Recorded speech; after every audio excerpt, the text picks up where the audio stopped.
Hello, Louisiana Beer Reviews. We're doing a Birmingham, Alabama edition. There's a QR code on the back, and I'm curious what it brings you up to. And we are reviewing a beer from TrimTab Brewing. It's 7.6% alcohol. Well, it's not working. And it's called Martin Denny. TrimTab Beach Club Brewing. TrimTab Brewing Beach Club Series, I guess. Martin Denny Complex. Peach and Passionfruit Imperial Sour Ale, 16 ounces of good vibes, members only, exotic ales. I don't know what Martin Denny is. Must be some popular cultural reference. Martin Denny Stadium in Tuscaloosa. No, you're thinking of Brian Denny. Brian Denny. Martin Denny is something to do with UA. I think it's something to do with probably like Florida resorts or something. And I'm not going to worry about it. A sour ale with natural flavors, and it's made with like fruit puree, she told us. The reason I got turned off by the one you wanted to do initially was because they were using gummy worms, and I'm like, I don't want to pay a lot of money for a beer that's using gummy worms. Oh, Martin Denny was an American pianist who did a lot of like lounge music, like known as the father of exotica. So kind of like makes sense that it's the beach series because it's kind of like marimba and bongos and excellent. Okay. Exotic lounge music. Tropical bird on the can. Okay, so now we know.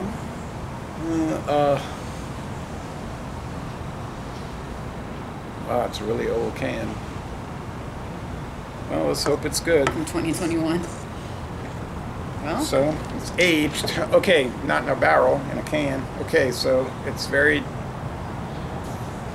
cloudy, kind of a mandarin color, like a mandarin orange. Yeah, it is. And there's no sediment though. I don't see it. But like totally a year and a half old. Wow, at the brewery. That's kind of scary. All right. Anyway, there's a puree going into it. You want some of the puree?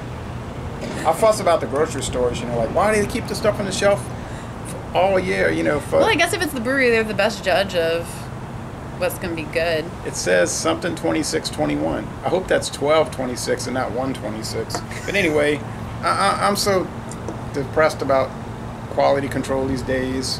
I was depressed about it those days in the past. The past and the present. Okay. This peach, it is very fragrant. Woo! Like just a peach attack. Peach puree all the way. It's like knee high, but that might use artificial peach flavor. Cheers. Peach, milk, and bread.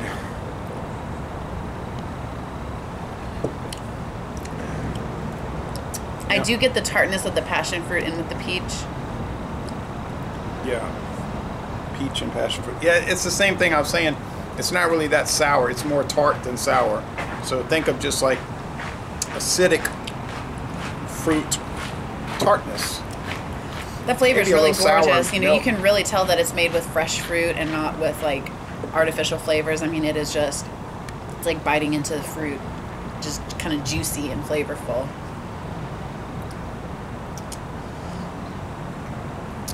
Yeah.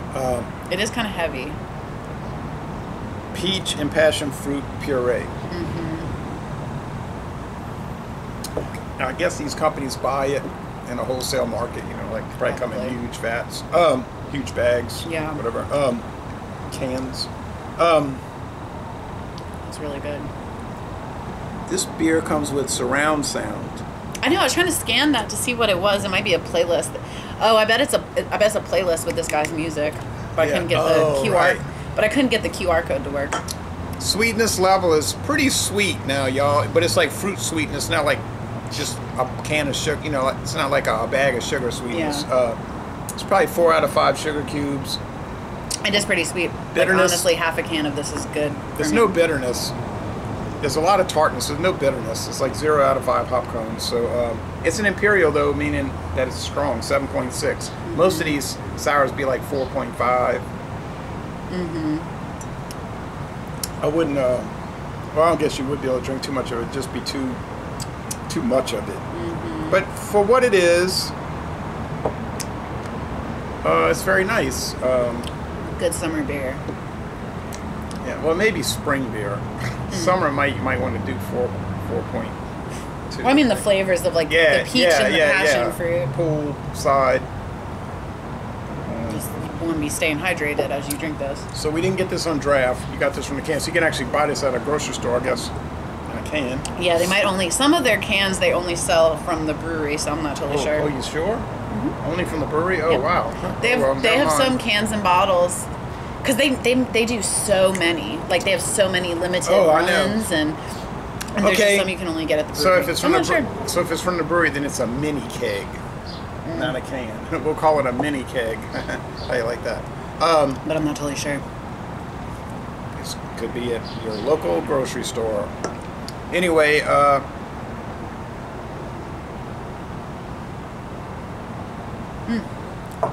Give it an A-. A-. Well, you know, when you go to a brewery, you pay A++ prices, so and they don't always live up to that. But I'm gonna go A- too, because it tastes a little bit too much like Knee High, which is like a canned, a bottled soft drink. But I guess you know, it's good. I guess that, and that's probably using artificial. This is all natural. But yeah, I'll say about 92 out of 100. 92, yeah. Yeah, that's fair. What do you say on a number? Yeah, I think that sounds about right. I hate numerical grading, but I like it a lot. Don't get it twisted. It's I good. used to not do numerical grading, but Michael Komaroff of Brooklyn, New York City, New York, I went to his house in 2015, and he was like, "What do you think?" And I was like, "Oh, it's an A." No, I mean, what number? And I was like, "You know, an A, you know, most excellent." But I mean, what specific number? And he was like, "Yeah, I remember you used to not do the numerical." Right. So, and he writes all the numbers in a book, 0 to 100. Yeah. And I asked him one time. I said, "Michael, what are you going to do with all these scores, these thousands of scores over the years? I mean, do you go back and look at them?" No. He said, "I don't know what I'm going to do with it." Because they're there if he ever needs to reference it. He just likes to write it down. He just likes to catalog it. And then it's like, oh, what did I think of this beer? Oh. I'm not passing judgment on it. I think it's fine. You know, he's got this huge paper bank, you know, like bookkeeping paperwork. So, and then he got me started on that. I said, yeah, well, what's wrong with being totally specific? Got 100 different points you can have. And so I developed my scale. 60 to 69 is a D. You could drink it, but it's bad. 70 to 79 it's average. It's not really good, but it's tolerable. You know, it's like you're not failing the class. But you really shouldn't be in college. Maybe not high school. A B is good, and if you're paying a low price, a B is fine. It's good. Yeah. The B is good. But if I go pay a lot of money at a craft brewery and I'm getting a B, I'm mad, you know. And A means it's excellent, and there's different levels of A, A-, A, and A+. And then above perfect means it's better than it should be. It's world class. It's better than 100, and that almost never happens. I mean, you said there was like 4. I think maybe 5 beers I tried in my life that were above 100, such as West Flatarian 12 from Belgium. Okay, so Les Le Bon Temps Relais, an excellent beer, and we're going to end this review by saying y'all go to TrimTab Brewing of Birmingham, Alabama, and tour the brewery. Oh, do they give tours? Can we take a tour now? They probably just let us look at it. It's not very big. Yeah. The brewery is like one viewpoint. It's a room, yeah. It's not like Anheuser-Busch where you got to walk here and you got to go up the stairs and you got to walk. They'll open up the garage doors and have like DJs and like dance parties in there. Okay, well, we're going to go take a tour, which won't take long. Thanks for watching this video production.